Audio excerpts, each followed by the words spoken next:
제가 창세기부터 요한계시록까지 시작을 해야 되는데 왜 이사야부터 먼저 시작을 하느냐 하면은 이사야 선지자는 성경 정중앙에 있습니다. 그리고 창세기와 요한계시록을 통틀어서 거기에 핵심적인 여러분 이 내용들이 다 여러분 이 이사야에 들어 있습니다. 이사야서를 먼저 우리가 나누고 나서 창세기부터 우리가 강의 큐티를 하게 되게 되면은 이해가 빠르기 때문에 제가 이사야서를 먼저 강의 큐티를 하게 된 겁니다.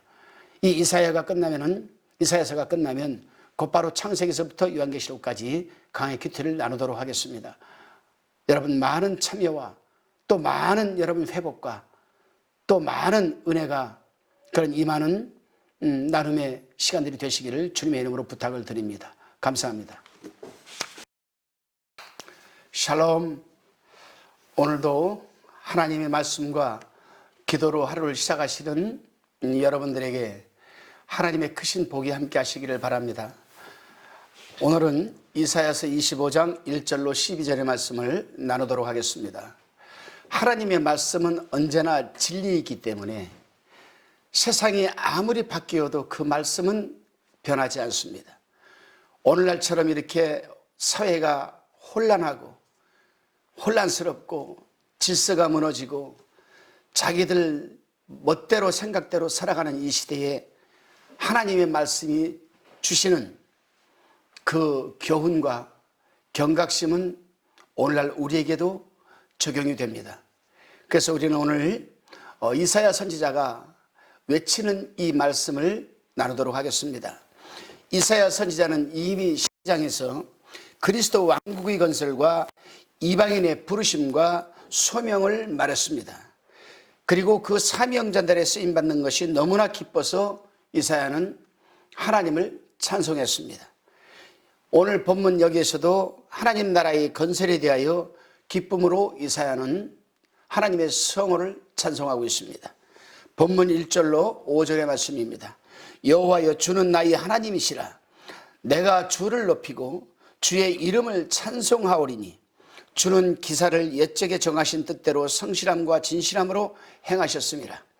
주께서 성읍으로 무더기를 이루시며 견고한 성읍으로 황묵해 하시며 외인의 궁성으로 성읍이 되지 못하게 하사 영영이 건설되지 못하게 하셨으므로 강한 민족이 주를 영화롭게 하며 포악한 나라들이 성읍이 주를 경외하리이다. 주는 포악자의 기세가 생벽을 충돌하는 폭풍과 같을 때에 빈궁한 자의 보상이시며 환난당한 비첩한 자의 보장이시며 폭풍 중에 피난처시며 폭양을 피하는 그늘이 되셨사오니 마른 땅에 폭양을 제함같이 주께서 외인의 혼화를 그치게 하시며 폭양을 구름으로 가리움같이 포악한 자의 노래를 낮추시리이다. 아멘. 1절에 보게 되면은 여호와여 주는 나의 하나님이시라. 내가 주를 높이고 주의 이름을 찬송하오리니 주는 기사를 옛적에 정하신 뜻대로 성실함과 진실함으로 행하셨음이라고 말씀을 합니다. 이 첫 절 말씀은 유대 민족을 대표한 선지자 이사야의 신앙 고백이라고 할 수가 있습니다. 그런데 여기서 이사야 선지자는 사람이 살던 도시가 폐허가 된 사실이 바로 하나님을 찬양하는 이유라고 말하고 있습니다. 처음에 이 첫 절만 가지고는 이해가 되지 않습니다. 이것은 어찌 보게 되면 충격적으로 들릴 수도 있습니다. 하나님을 찬양하는 것은 하나님께서 우리를 구원하시고 우리를 인도하시고 보호하시고 또한 세속적으로도 우리가 평안한 삶을 누릴 수 있도록 해 주셔야 찬양을 하는 것인데 여기에서는 도시를 황폐케 하고 전혀 살지 못하게 하고 멸망을 하게 하는데 이사야는 찬양을 한다고 합니다. 그러나 이사야가 계속되는 찬양 속에서 하나님의 감동을 받아 지금 예언하고 있는 내용을 가만히 끝까지 들어보게 되면은 그러한 충격적인 여러분 말의 이유가 나타납니다.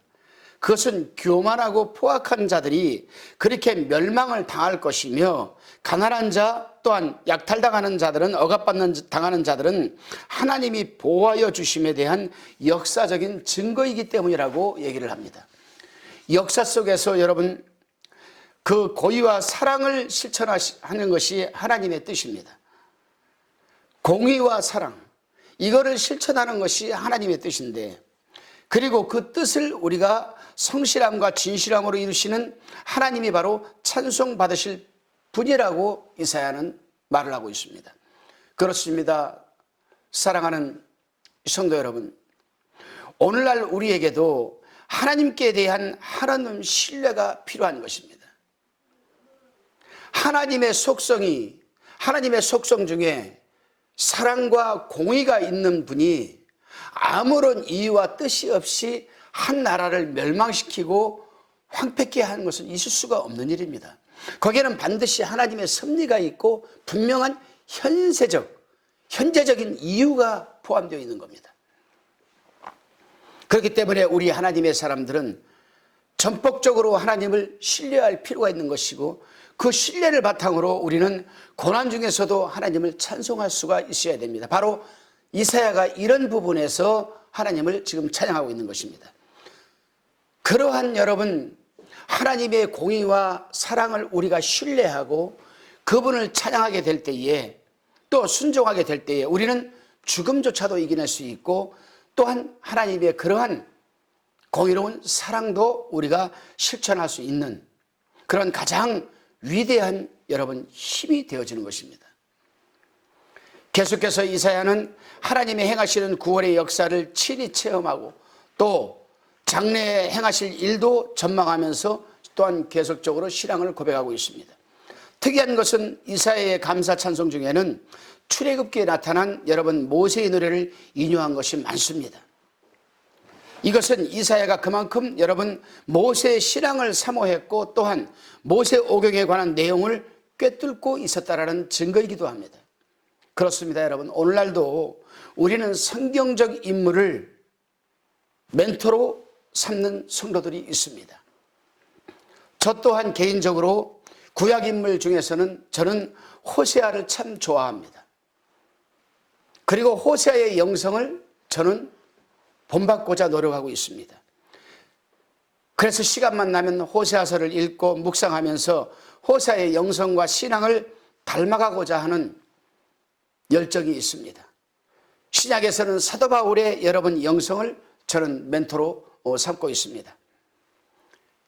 여러분들도 분명 성경에 나타난 여러 위대한 신앙인들 중에서도 여러분들이 멘토로 만나고자 하고 또한 추구하고자 하는 분이 있을 겁니다. 이사야 선지자는 바로 모세, 특히 출애굽 과정에서 나타난 모세의 영성을 지금 이사야는 지금 거론하고 있습니다. 모쪼록 여러분 누구를 멘토로 삼든 여러분들에게도 출중한 영성적 멘토가 여러분 옆에 계시기를 바랍니다. 본문 6절에서 9절 말씀입니다. 만군의 여호와께서 이 산에서 만민을 위하여 기쁨진 것과 오래 저장하였던 포도주로 연희를 베푸시리니 곧 골수가 가득한 기름진 것과 오래 저장하였던 맑은 포도주로 하실 것이며, 또 이 산에서 모든 민족의 그 가리워진 면박과 열방의 그 덮인 휘장을 제하시며 사망을 영원히 멸하실 것이라.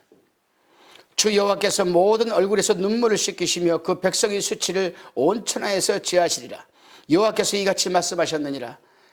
그날에 말하기를 이는 우리 하나님이시라. 우리가 그를 기다렸으니 그가 우리를 구원하시리로다.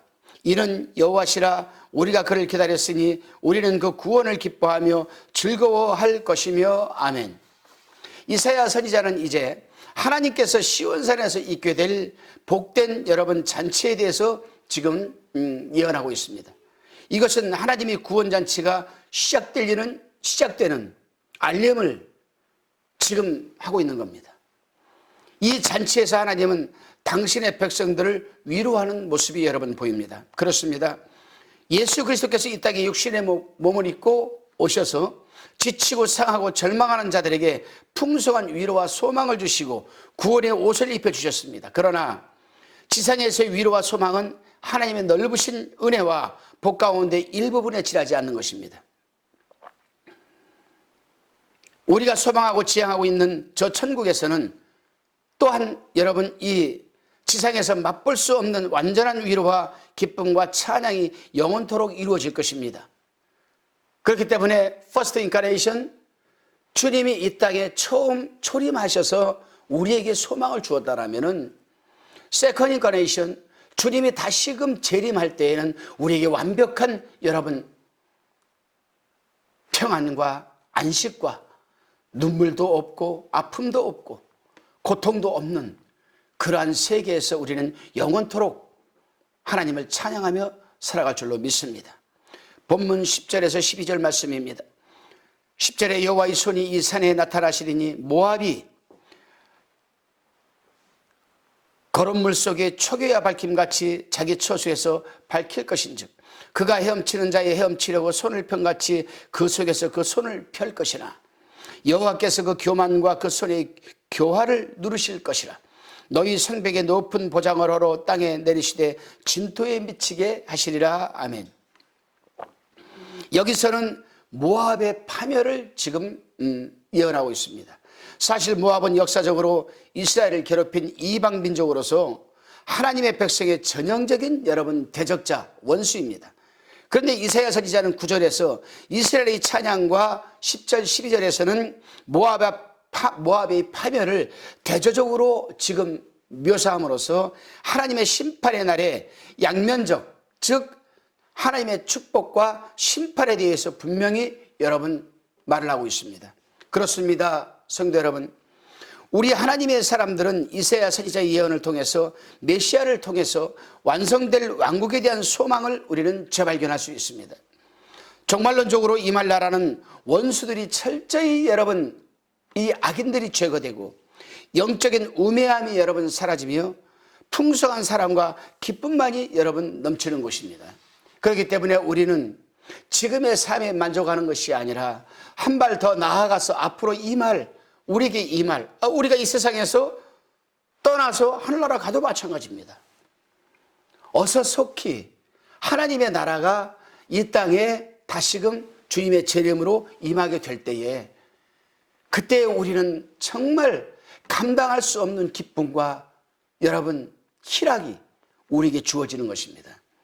그날이 속히 올 수 있도록 우리는 사모하고 또한 기도해야 될 것입니다.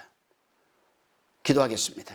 주님, 당신의 백성들은 주님께서 다시 오실 날을 고대하고 있습니다. 그리고 주님께서 다시 오실 날 그날이 있기에 현재의 고난을 극복하고 있으며 믿음과 사랑 가운데 행함의 열매를 맺으며 살아가려고 여러분 최선을 다하고 있습니다. 주님께서 다시 오시는 날까지 하나님을 전폭적으로 여러분 신뢰하게 도와주시고 또한 인도하시고 붙들어 주시며 그렇게 살아갈 수 있도록 또한 하나님 인도하여 주시옵소서. 감사드리옵고 예수 그리스도의 이름으로 기도드리옵나이다. 아멘.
화평방송 구독, 좋아요 부탁드립니다. 감사합니다.